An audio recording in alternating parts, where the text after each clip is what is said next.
some of the members of our team here who work behind the scenes, our directors, representatives of the NSIA,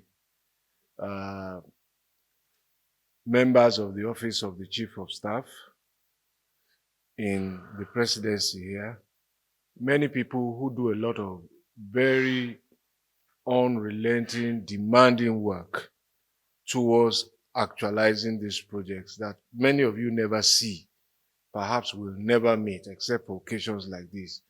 But there will probably be no PIDF without what they do. So when I speak here about the PIDF, it is they who really are speaking. I'm just their representative. So that said, let me also say that for those who are not familiar with what the PIDF is a Presidential Infrastructure Development Fund. It started, I think, around 2017 or 2018 thereabouts, and it was a response to the clear insufficiency of our national annual appropriations to meet the very, very big capital and infrastructure commitments that we had to discharge. The fund is made up of returns on investments. So some of our dividend income from the NLNG is in that fund. The other big component of the fund is monies that had been, to use street language, stolen from Nigeria, from previous administrations, taken out in hundreds of millions of dollars. And President Buhari has been advocating for the returns of these funds. Some of them have come in, some with very, not very palatable conditions, but nevertheless, some of the monies have come in. And so, what is different from this administration and some administrations in the past, therefore, is that while some administrations were taking our money out and going to stash them away by individuals, not the administration as a whole, some people were behaving badly. This president sees the need to bring back those monies and invest them in some of the things that I will show you, and use them to improve the lot of Nigerians, because that money really belongs to us. Now, the fund is managed by the Nigerian Sovereign Investment Authority, NSI, so that's why they are here. So they manage the funds, they pay the contractors. So again, as far as these funds are concerned, the money doesn't come to our ministry. We don't touch the money. We don't see the money. What we do is we execute our contractual obligations with our contractors. We certify stage payment. This has been done. This is the estimate, is measured, is calculated based on the BEME. We certify that it is due for payment, and we send it to NSIA. NSIA now pays the contractor. They have their own consultants too, who also go, so they don't just take our word for it. So that is the governance around this. So I'm going to start, well, I think that deals with essentially this slide, what the background to the fund.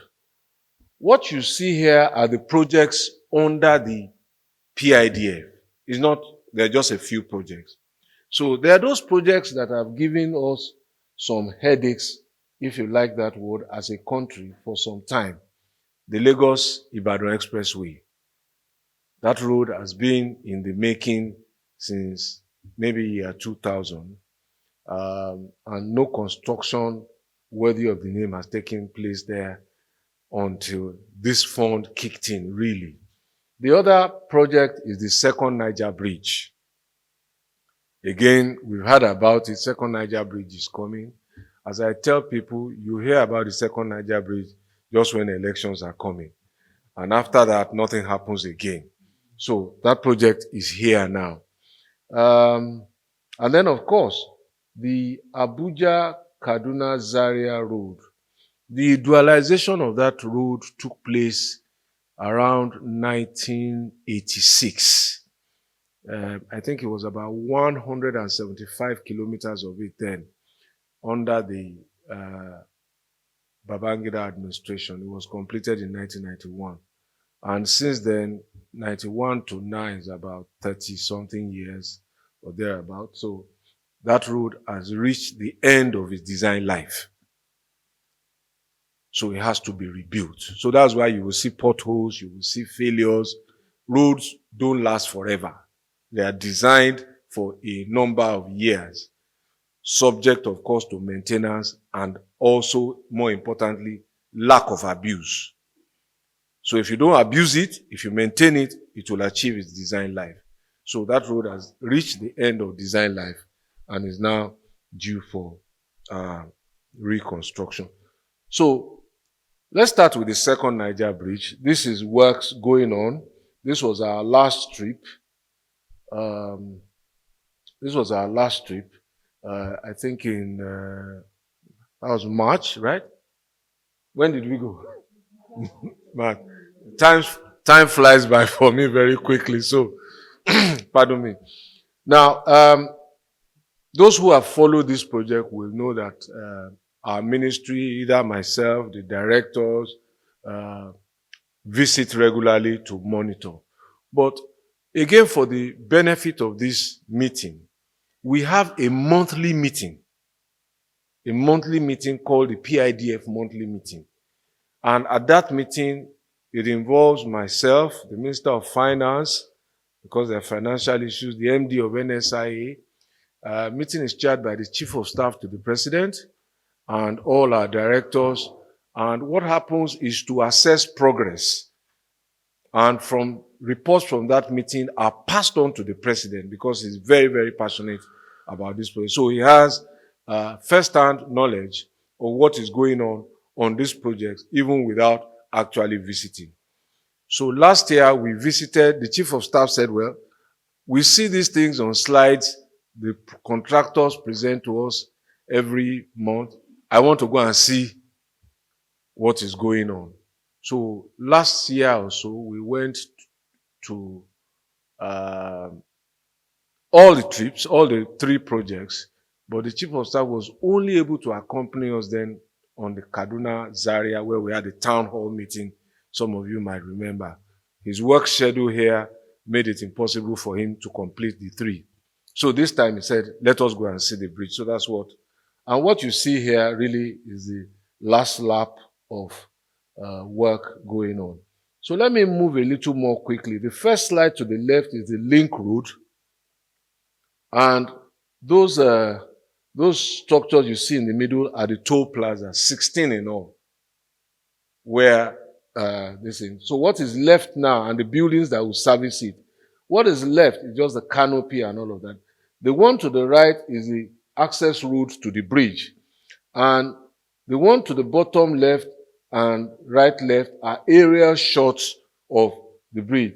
So those 2 places where you see like red items, they are structures for launching the beam. So those are the 2 places left to complete the bridge work.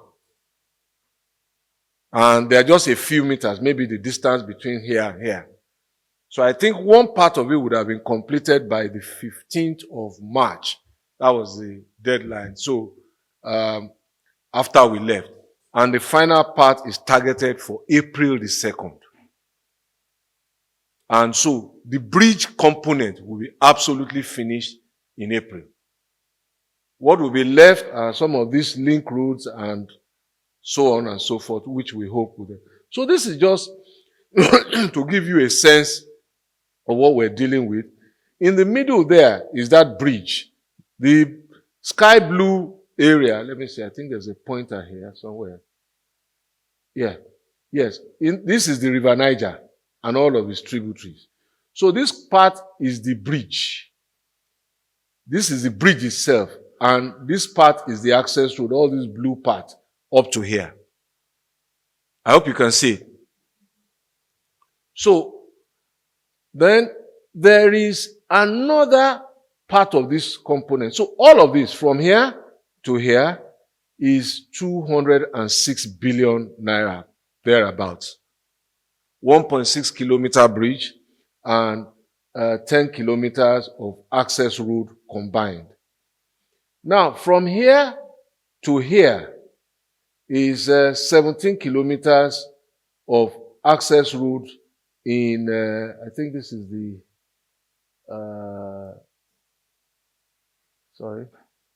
this is the Anambra side, I think. This is the Anambra side. So there's an interchange here, which is part of what we are doing now. But this green part is going to come later. It's not part of this current project. So we call it phase 2A. And then there's this red part here also that links this side all to here. This is the delta side. We call this phase 2B. And again, that's not part of this current project. But there will be work that will continue after we have delivered the bridge and the main access route for now. So let me go quickly. This shows you a view of what has been done, a longitudinal view and a sketch. So all of these are the piles from beginning to here. Then you will have somewhere here later what the engineers call an abutment, which is like to ramp up. Am I right? Yeah. Because I'm not one of them, but they try to teach me. So these are all the piles. Now, unfortunately, the details are not very, very clear. But let me just, I think I have something on my notes that I want to emphasize here so that you just understand. There will be questions around this. Yes. So right here, right, the top level, highest point of the bridge is 49 meters. 49 meters. So if you understand that the average building from floor to ceiling is 3 meters, if you do the calculation, you are looking at about a 16-story building in terms of real high point. Now, this place is the River Niger during the rainy season at full speed. And this place is the River Niger during the dry season when the river level drops. This low point on its own is 13 meters. That low point. So, which is about 4 stories building. This middle point where it gets to about 25 meters during the rainy season is the equivalent of about 8-story building of water. So that just tells you what we have had to do. Then all of these are the sectional views of the piles. Each one of these has at least 25 piles. You know those things that they pile into the ground. Each one has 25 to make one column. Because this is a navigation channel for big barges. So it is designed to withstand, I think, about the capacity of a vessel. If it collides with it, a vessel is designed, I think, for about 2,000 tons resistant capacity. So that's the some of the things I can tell you about that. Now, so what you have here are just some details, and I will come back to this later. The length of the road that I told you about, the amount, 206 billion. The amount that has been certified to date is 160 billion, and the percentage level is 91%. At the moment, 1,486 people are directly employed here. So this is a place where people go every day I say, leave home and say, I'm going to work. So if you look at that, that is 1,484 families. But I will come back to that. Then the spin-offs, the indirect jobs, and I will come back to this again. 8,110 people live off this bridge. Because this is happening, they are employed. Not employees of the company, but they benefit from this. So let me quickly, I will skip this because I'll come back to it in my conclusions. So let's just talk about what is happening. So we took some people on our last inspection. This is what some of them are saying. We are happy. We have been hearing all this while about the second Niger bridge, but today at least I am stepping on it. The FG has really actualized the dream. That's Stella Ibuka. Then we are happy. We thank the FG for making our dream come true. This has been a dream for many people. Maureen Eziokeke. Then I am happy about it. At least it relieves a lot of pain on the part of traffic. The essence of coming to Onitsha Market via Asaba will become a thing of joy. I have a property along the road, which I am praying they will get to that point where they will compensate those of us whose property has been affected. So I pray the bridge will be completed tomorrow. Okenta Okechukwu. So this is how, in different ways, apart from those who are directly employed, this project is already touching people and is not yet finished. So again, what people are saying, one Nollywood legend showers praises on President Buhari, confirmed, blah, blah, blah. The second Niger bridge has been linked. The next generation of Igbos will ask who built the bridge. The Igbo elders will have to say Muhammadu Buhari. Then the future young Igbos will ask again, how was he our enemy? Yawa go boss. The reasoning and so on and so forth. But there's been a lot of... So let's move quickly to Abuja,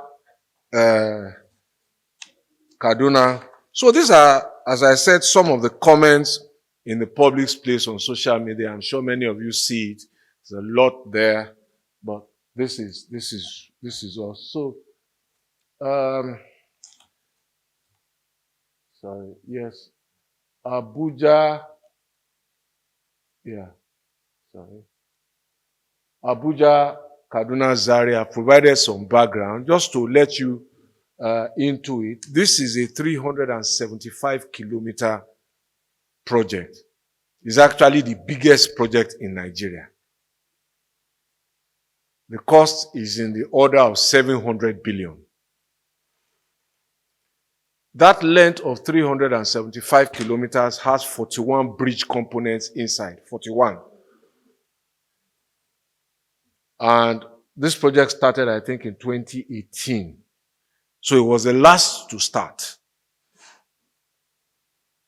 But just to dimension the scope of work. So in the others, we are talking about 10-kilometer road and a 1.6 kilometer. This is 375 kilometers over, I think, 4 territories.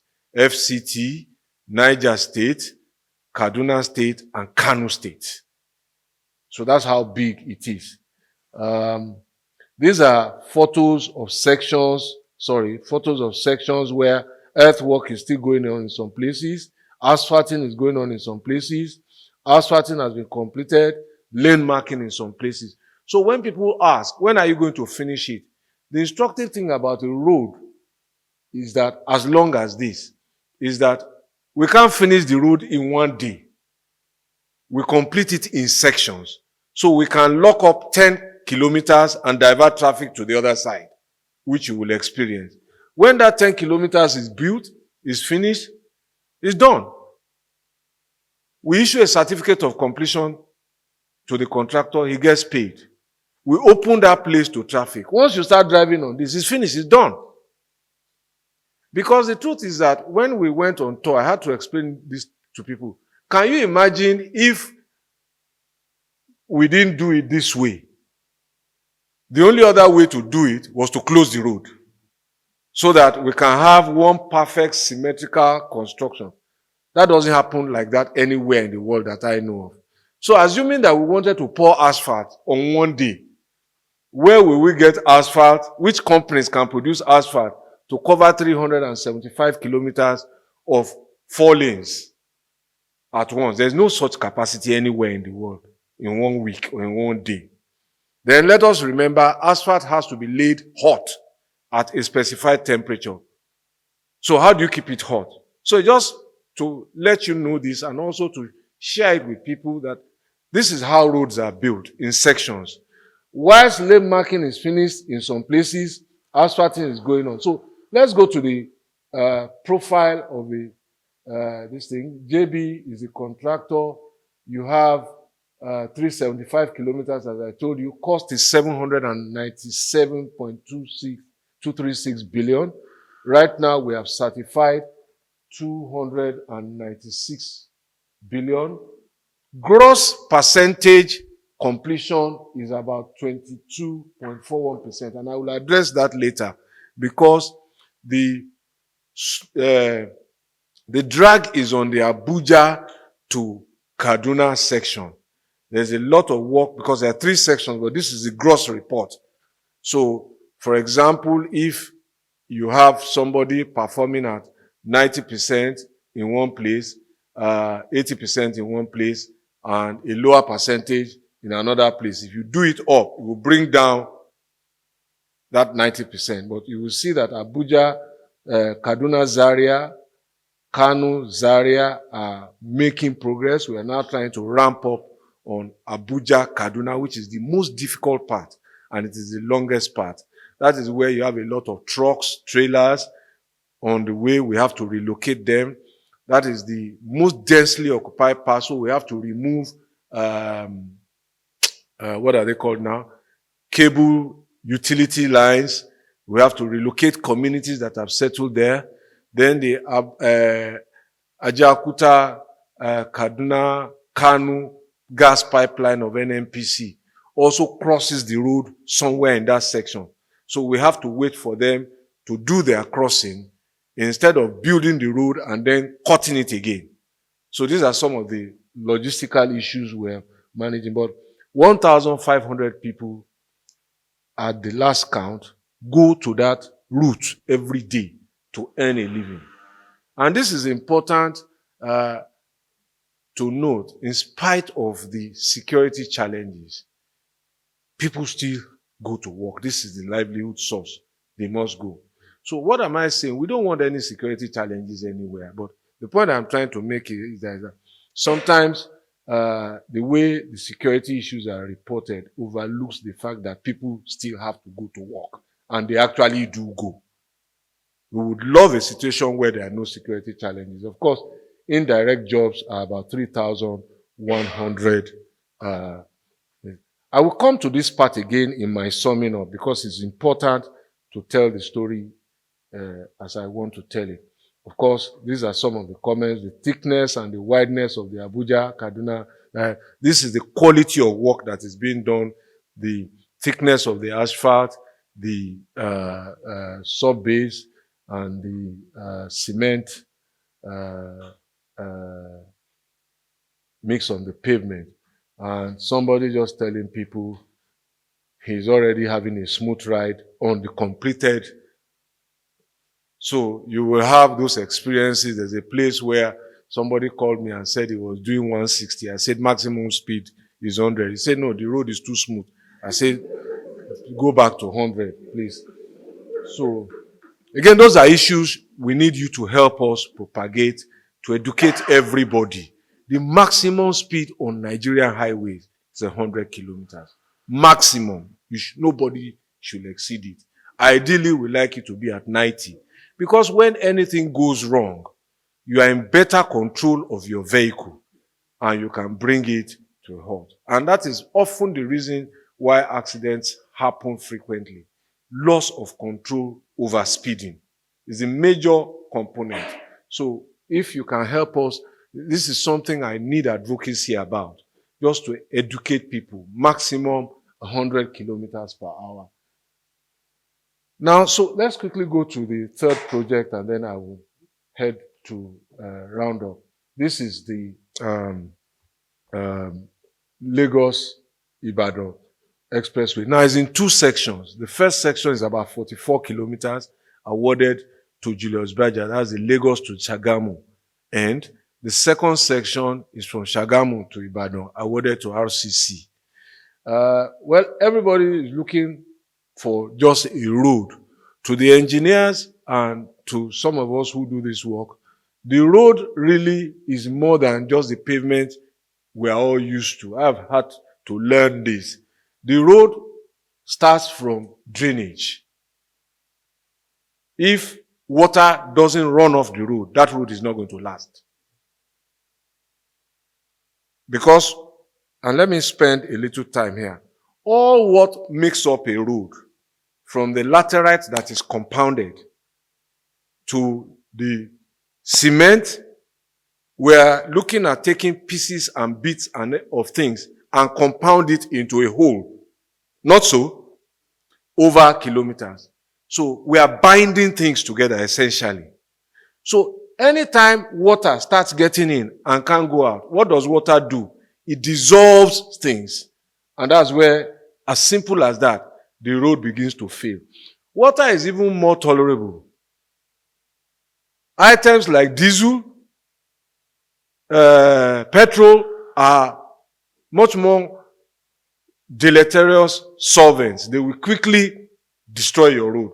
So that's why people must not park and be changing engine oil, removing diesel, selling petrol on the roadside. It just is the beginning of the end for that road. And I hope that this audience can help us take that message as far as it should go. It's just, it's like setting a house on fire after you've built it. So the drains are important, and those who have used this road, even as it's being constructed, will see the work that is being done to ensure that whenever it rains or whatever, as it will rain, the water runs off as quickly as possible. That is one of the things that will preserve the design life of the road. So these are already completed sections. The lane marking for this will soon start, and it will begin to look like any road we've seen in the world. So that section, section 1, Lagos to Shagamu, JB, 43.6 kilometers, as I said, is 134 billion. Because what we're doing there is that we're expanding the existing route from 2 to 3 lanes on each carriageway. And we're also providing some other services, service lanes. Amount that has been certified is 83%, 57% completion, and 396 jobs directly, employment, 485 indirect jobs. Just like the Abuja-Kaduna Highway, the Lagos-Ibadan Expressway also has at least 40,000 vehicles using it every day. So this is what we have to manage while we are constructing. So for people who have been concerned, oh, this thing is taking long, we wish we could shut it down, but we can't. So we have to manage traffic every day for people to get on with their lives. So let me quickly go. I'll come back to this. That's another slide I've missed. I'll come back to it. So this is section 2 from Shagamu to Ibadan by RCC. So you will see there, the stone base is being applied. So after the lateral compartment, we use cross stones, and it is compacted, as you see on the roller on the side, to a significant thickness, and then the asphalt comes on top of it. Now, instructively, let me point out that this road is being reconstructed.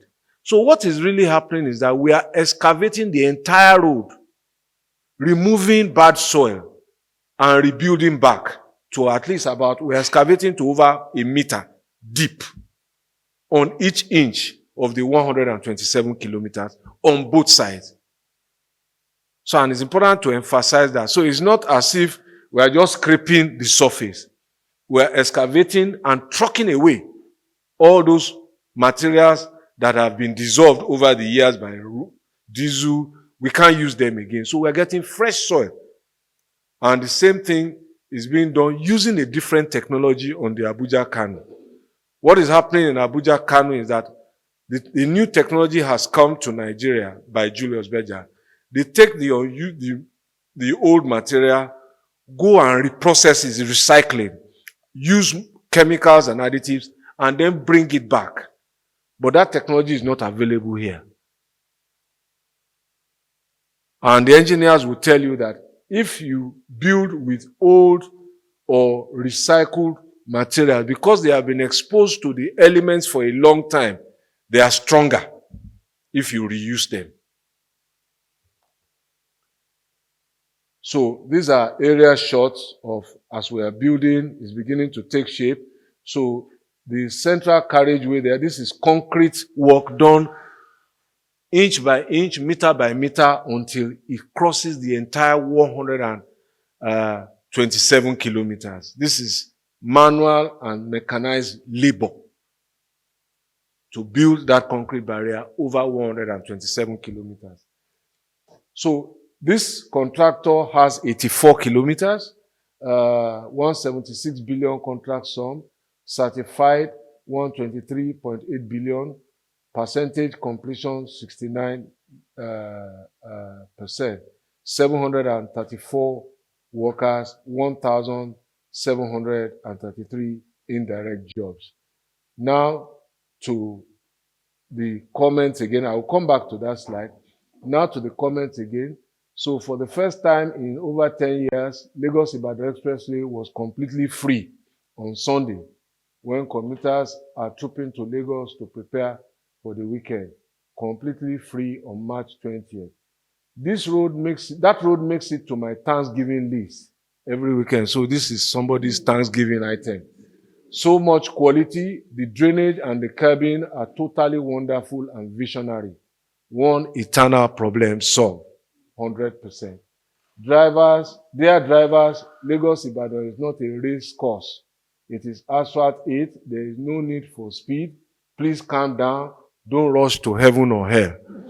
So, and I think we need to keep that message, as I said, going. Now, let me go back to the 4 slides that I missed. And I think they are slides 10, 16, 21, 25, and this one. I'll come back quickly to them. So let me just find my way back slowly. And, you know, I don't know how many of you are aware or familiar with the Marshall Plan in Europe at the end of the Second World War. If you are, you will see that from after the Marshall Plan, every country has realized the intrinsic value of infrastructure as an economic driver. If you want to grow your economy, build the infrastructure, whether it's telecom, whether it's shipping, whether it's aviation, whether it's transport. The more infrastructure you have, the more efficient you will be, the more competent and productive you will be. And what happens during infrastructure delivery is that money trickles through the entire value chain. People make money, even if they don't come out to say, I am making money. So let's go through some of it. On the second Niger bridge, to construct that bridge, we're looking at 2,806 tons of cement. 2,806 tons of cement. Let me do the math for you. If 1 ton is 1,000 kg, divide by 50 kg per bag and multiply by this. You will see how many bags of cement is being consumed. Reinforcement, that is steel, 2,613 tons. Coarse aggregate, 14. So, coarse aggregate comes from quarries. Blasting, crushing, processing, 14,206 tons. Fine aggregate, 3,757 tons. Crushed stones, 8,684 tons. Bitumen, 761 tons. And diesel, 784,000 liters. But this is small. So let's go to the next slide and I will just sum them up, just for you to bear in mind that those figures. So this is Abuja-Kano. Same thing, 131,000 tons of cement, 14,000 tons of reinforcement, quartz aggregate 217,000 tons. But look at the diesel component here, 13.8 million liters of diesel. And so on and so forth. So let me go forward again to the next one so that you just get a sense. This is Lagos-Ibadan. This is 34 million liters of diesel. Bitumen, 28,000 tons, crushed stones, reinforcement, and all of that. And again, Section 2, 45 million liters of diesel, bitumen, and so on. So what am I trying to tell you? What picture? First of all, see the aggregate total number of direct jobs. So these are 5,000 families, not just 5,000 of any nomenclature, people who are directly impacted that we can count. These ones are the ones who are the indirect employees. So who are they? Some of them are those people who supply the bitumen, the aggregate, the crushed stones. Julius Berger and construction companies don't keep those materials. What they have are their equipment and maybe their batching plants. Some of them own 1 or 2 quarries, but the truth is that when they need those numbers, is the subcontractors and suppliers. Femi Adesina and Sons, BRF and Co. All of you and Co. Enterprises Limited. Those are the small businesses that drive every economy in the world. Small law firms, accounting firms, engineering consultancies. Those are the people embedded here. That is the supply chain where the money comes from NSIA and hits the road. We haven't started talking about the laborers who earn a daily living every day. And if you sample across Nigeria, daily labor alone ranges between 2,500 a day to, in some places, to 3,500 a day. So this is how the policy of the president reaches the street. Even though he can't meet those people directly, they're feeling the impact of what he's doing. So I just thought that is important. So for people who say, oh, Buhari is building infrastructure, is it only infrastructure? This is a major linchpin of the economic agenda of this country. Because first of all, right now, people are getting stuff to do. So if you go and analyze the GDP results sectorally, you will see that mining is thriving. Mining is under, quarrying is under mining. You will see that the construction sector is booming. This is part of the reason why. You will see petroleum products also booming. This is part of the reason why. And then we haven't talked about the food vendors. At each construction site, people must eat. And they eat twice a day because I interact with them when I go there. A plate of food before all this cost of living started rising significantly was about 2,500 a day. And they eat 250, sorry. And they eat twice a day. So some of the people I speak to there who supply food go home with, after cost, 5,000 naira a day as a food vendor. So this is a major economic driver, and I thought that I should speak to this part last because we focus more on the road, but you will see the millions, hundreds or thousands of tons that affect the cement industry. So if you go to the cement industry, they are working at full steam. So people you and I know are employed there. If this isn't happening, they don't have that work. Now, each of these contracts has a bank guarantee for the money they get. So the banks are making, they don't give guarantees for free. So it's hitting the banks as well. Now, each of these contracts also has a 7% value-added tax component. So look at 700 billion and apply 7.5% on Abuja-Kano.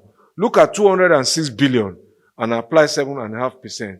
When that VAT comes, collected by FRC, comes to the center, 85% of it goes to the states and contributes to. So there are too many sides of infrastructure that this meeting alone and the time we have cannot let me dwell into. But I think this is a convenient point to stop to make the economic link. Thank you.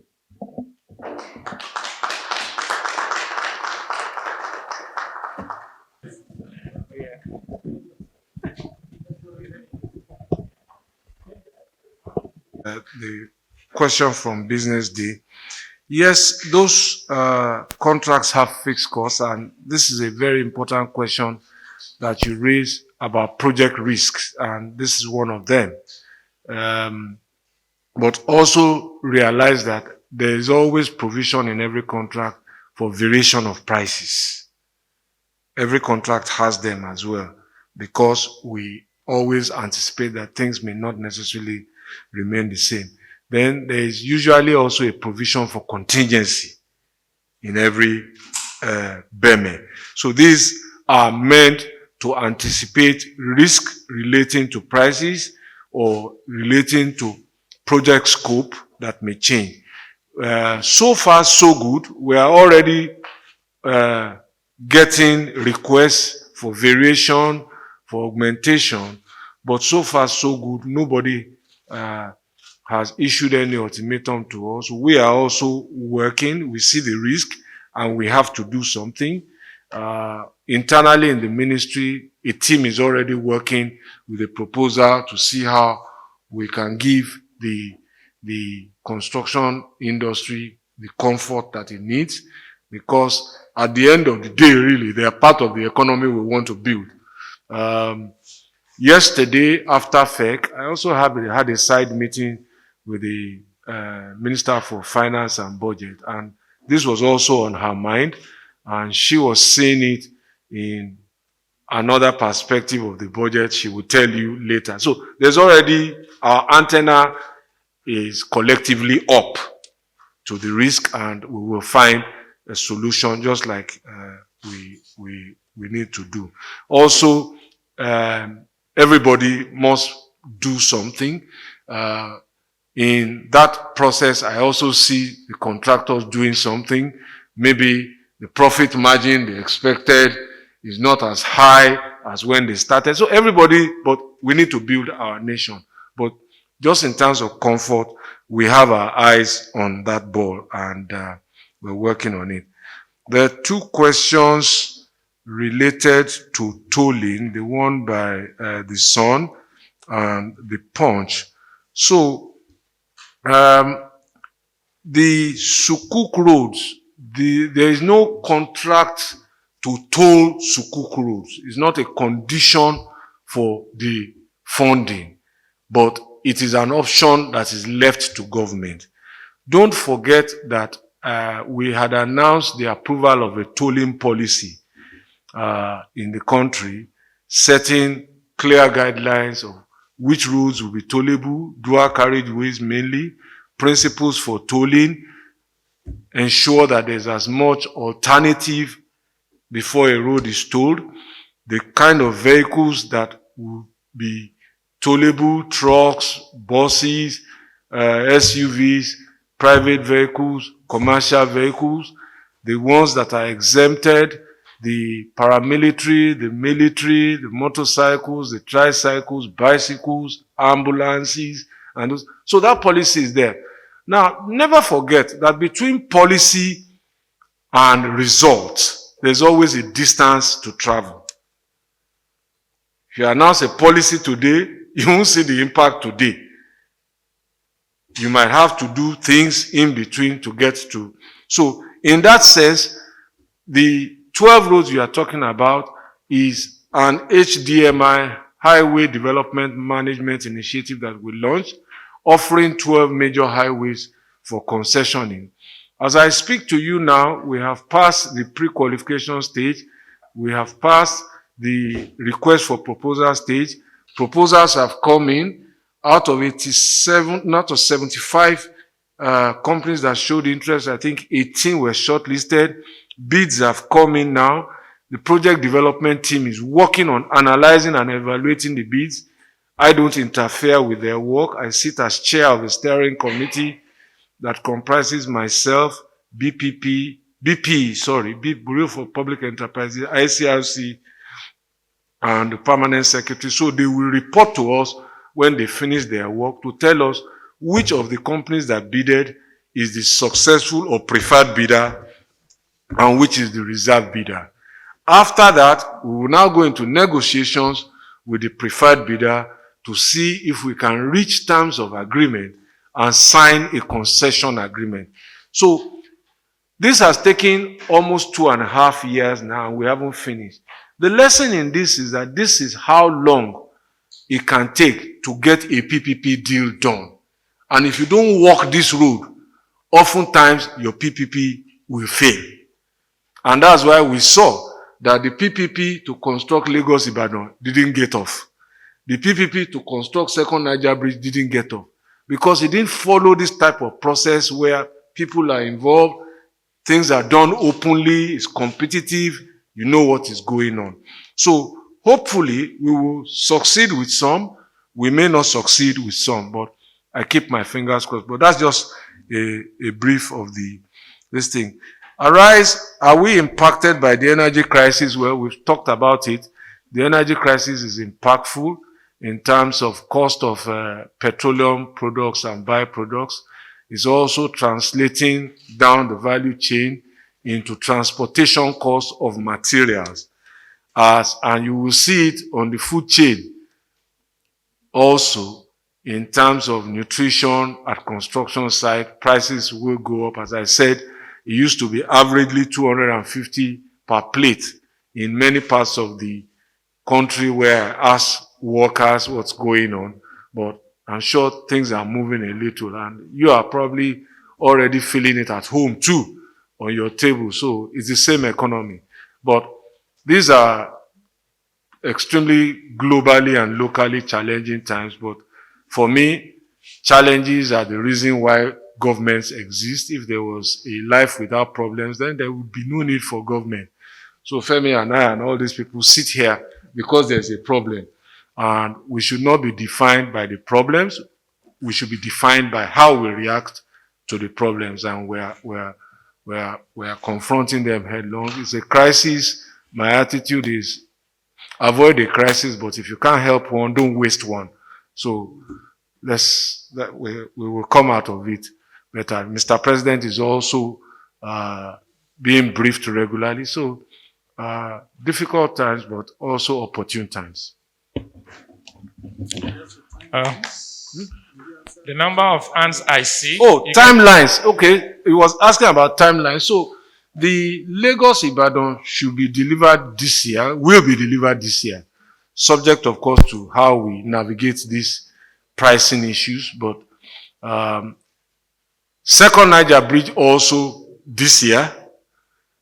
The main carriageway on Abuja-Kanu next year, Q1 into middle of Q2 before Mr. President leaves. There's ancillary work that cannot be finished next year. The service lanes, the truck parks, the toll plazas, but that will continue because the funding is largely properly structured. And NSI is trying to mobilize some private capital now into the project. So as I said, we have challenges. Just last week I was briefing about the challenges we are facing on the Anambra side of the Second Niger Bridge, where people are being told not to go to work or to sit at home on Monday. So every day that we don't work there is time lost. So if you look at a 52-week year that does not start on a Monday, you will have probably 52 Mondays. So we will lose 52 days work. And that's a lot of work to lose on a construction site. On the Second Niger Bridge, we are going to shut down power supply from one of the, I'm trying to remember the name of that power plant now, for maintenance, but that will provide us the opportunity to quickly replace all the transmission lines, because we have built and raised the level which is now dangerously close to the transmission line. So we have to reinstall them. So power outage will happen, I think, for about a week to 10 days. We're working with our partners in Ministry of Power and also the GENCOs to have this. Okay, these are challenges. On Abuja-Kanu, we have to relocate transmission lines, utilities, we have to move people who have set up markets by the road and all sorts of things. So these are all the challenges. Then there are compensation issues. So we're working with governors who control land in their states to help us overcome these local issues.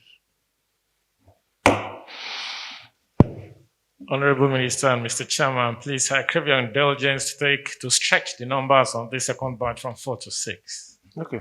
Yeah. I'm only.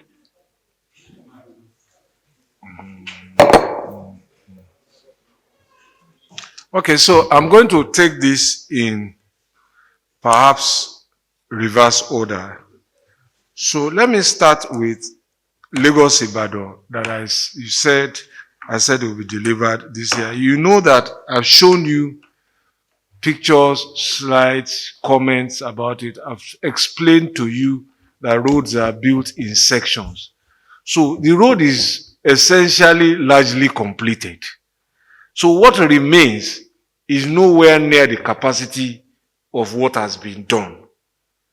And I explained to you also that we see from the questions from your colleague, we are seeing price movements based on what is happening across the globe in terms of crises, economic shortages of the petroleum products, diesel. So it's creating a scarcity. Economics is behaving the way economics should behave. That when a commodity is in short supply and demand for it goes up, the price will follow, and vice versa. This was I don't know if you did economics in secondary school. When this goes up, that happens. So this is what is happening. So, but we have some mechanisms in our contract to respond to this as a matter of routine practice. I've spoken about VOP, variation on prices, and I've spoken about contingency. Every contract has it. The question is whether the provisions that we have made go far enough to anticipate the price movements that have happened. So, but that said, work continues and we expect to deliver. And that's the question from Bloomberg. The one from Farouk Liberty Radio. You see, there have been all sorts of theories, analysis, and that's why I've been as detailed as I've tried to be today, to provide scope, size, and the real challenges on the road. That's why we went, I think in February, we drove from Kano to Abuja, the entire 375 kilometers with a team of journalists to actually show them what happens on the road when it's being constructed. And in the hope that with their own first-hand experience, they will be able to resolve and respond to some of the unfounded theories based on the fact that they can say, I was there, I saw it. So we stopped in no less than 12 or 13 places.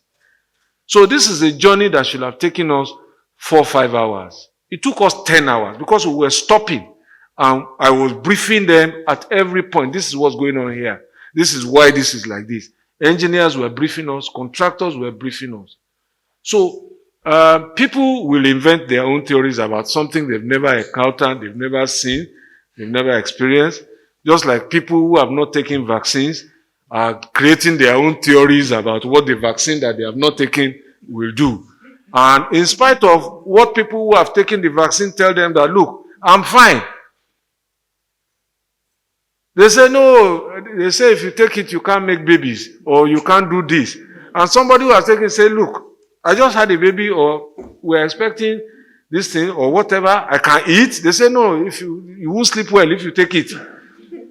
So there are conspiracy theories, they create their own reality, and you can't change their reality. So just stay focused. I am laser focused on what I'm doing, And the thing to ask yourself is, what is the average time to build a 375-kilometer road of 4 lanes? So it's 375 times 4.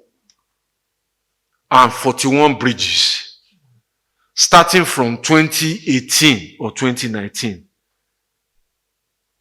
So who can do it faster? You should come and demonstrate it to us. And don't forget, I shared with you, I said that road was awarded in 1986, finished in 1991. How many years? I said at that time it was 270 something that was awarded, not the whole stretch that we are trying to do now, but it was finished in 5 years. Do you know what was happening in 1986? That was the period we were having an oil boom. But it took 5 years. So at the period when you are not having an oil boom, you want to do it faster? This is real. And we now have a bigger scope, the entire length. So you make your deductions, because that's why we are here. To share facts and knowledge, and then to confront those people to say, look, bring your own reality. Private sector involvement in the funding. Okay, and that's the question from MITV. I'm going to combine it with 2 questions I've received on the side about whether the second Niger bridge is a PPP project and being funded by the private sector. Because some people have created that narrative. That's their own belief. Because nothing good in their own view can come from a Buhari administration. They are entitled to their views. So I said to them that, look, you can disbelieve whatever I say. You can't disbelieve what you are seeing here. It exists. And you can't do anything about it. So, whether the second Niger bridge is a PPP finance project by the private sector, not yet. Right now, there is no private sector money in what you have seen, that bridge, not yet. NSIA manages the funds. Right? Have you received private sector money yet? So the money that has come has been our investments from the dividend income that comes to government from his investment, and the money I told you President Buhari has recovered that was stolen from Nigeria. So it's government money so far. NSIA is talking to some investors who want to bring money. They have not brought it. So does that answer the question? Invariably, they will, or we expect that they will, and invariably we intend to then concession the assets for better management and all of that. But that's further down the line. Then, can we respond to the story that Niger Bridge was fully funded by the previous administration? Certainly not. It wasn't fully funded by the previous administration. The answer to this lies in anybody just going to go to the 2015 budget, go to the 2016 budget, go to the 2017 budget. These are matters of public record. You will also see my statements where I was complaining that the only funding in those budgets were usually 2 billion, 5 billion, and sometimes they will slash it. But part of the work has started. Some piling was being done, but nothing near when the PIDF came in. It was when the PIDF came in that JB could now mobilize all of his resources, bring in dredgers, other piles. So at that time, they will pile one and go. If you go back in your records, you will see that my first visit to this site, they had stopped work. Some of you covered me then in 2016. They received me in their yard and no work was going on because there was no money. So I hope that answers the question. And then, so private sector funding that Folashade is asking of, please let me take a little time. I hope I can. All over the world, there is private sector funding in infrastructure all over the world. I have a study that I've completed that I am willing to share across Asia, Europe, North America, Canada, India. The maximum I have seen is 40%, 40% across board of private sector funding in public infrastructure. Averagely, 80, 90% in most cases is government. This is documented. And the reason for this is partly that infrastructure is largely social goods. They don't bring money on a commercial and rewarding basis. So, private sector's business is to make money, not to deliver social goods. So they are not likely often to go there. If they do, maybe it's one road out of 200. So let's just get that right. Then secondly, let us not forget, I've said it here today, all over the world, micro, small, and medium businesses are the drivers of every economy. That small law firm, that small bakery at the back of the house, that one or two chain hotel business, they don't employ a lot of people. They are not conglomerates, they are not centurions. So, but by their millions, they aggregate to an impactful. That is not different in Nigeria. So I ask people, if you want private sector to invest in infrastructure, we are talking in billions here, are we not? How many companies in Nigeria do turnover of 1 billion naira? Turnover, not profit. So that will dimension the economy we're dealing with for you. So if you turn over 1 billion, how many can we count? Then, as I told one of my interviewers recently, that if we ask the right questions, we won't be laboring the way we are laboring. The truth is that how many of the 1 billion turnover private sector, 1 billion turnover, those who turn over 1 billion, how many of them are AMCON debtors? If we ask ourselves these questions, then the answer becomes clear. Now, who is AMCON? AMCON is government. So, let us say these are the 1 billion turnover people in front, and I don't mean any disrespect. And you are now owing your banks. You can't pay. And you are going to endanger all the shareholders' funds sitting at the back. So Mr. Adesina now comes and says, these people, I am AMCON, let me buy your debt out. You the 1 billion big boys, let me buy your debt so that you don't destroy the economy. After that, Ogechi now goes to Mr. Adesina and says, let's go and meet these people to invest in our roads. That's really what has happened. Those who can do it, or some of them, are owing. So where's the money? So that's my long answer to provoke deduction and conclusions. So that doesn't mean that there are no people who can do it. We are in the market for investments, as I told you, to concession 12 roads. So we expect that, but we're seeing all of them a combination of local and international companies. How many will bite finally, I don't know. So let me quickly now go to the others. Yes, maintenance is key. Maintenance is the longest surviving job, really. Maintenance and operation is the longest surviving job in the construction industry, because the construction work lasts only a period. It is the continuous maintenance and operation that creates long-lasting jobs. And we're already doing a lot of maintenance work as a ministry. And FEMA is working. FEMA's budget is increasing. And FEMA, during the COVID and post-COVID period, FEMA issued, at least off the top of my head, I remember 192 maintenance contracts for roads nationwide. And that's a lot of maintenance work. And you will see more. Some of it has started, but I think that FEMA, when we have oxygen, we don't know the value of it until when it's not around.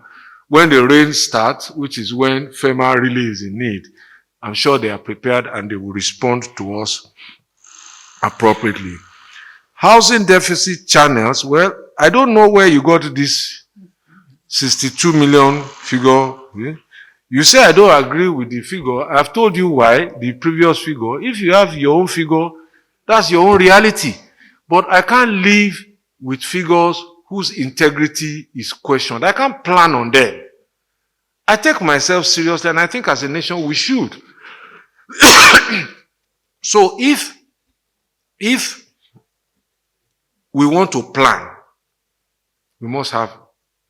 And I welcome the suggestion that you have made about census, and I'm able to tell you that I've written another letter to the Population Commission who manage the census to remind them of the request I made to them in 2016, that whenever the next census is going to be conducted, we're asking them to collect data on people's housing needs. Those who own houses, who want to buy, those who don't, who are renting, who want to rent, so that we have a basis to plan.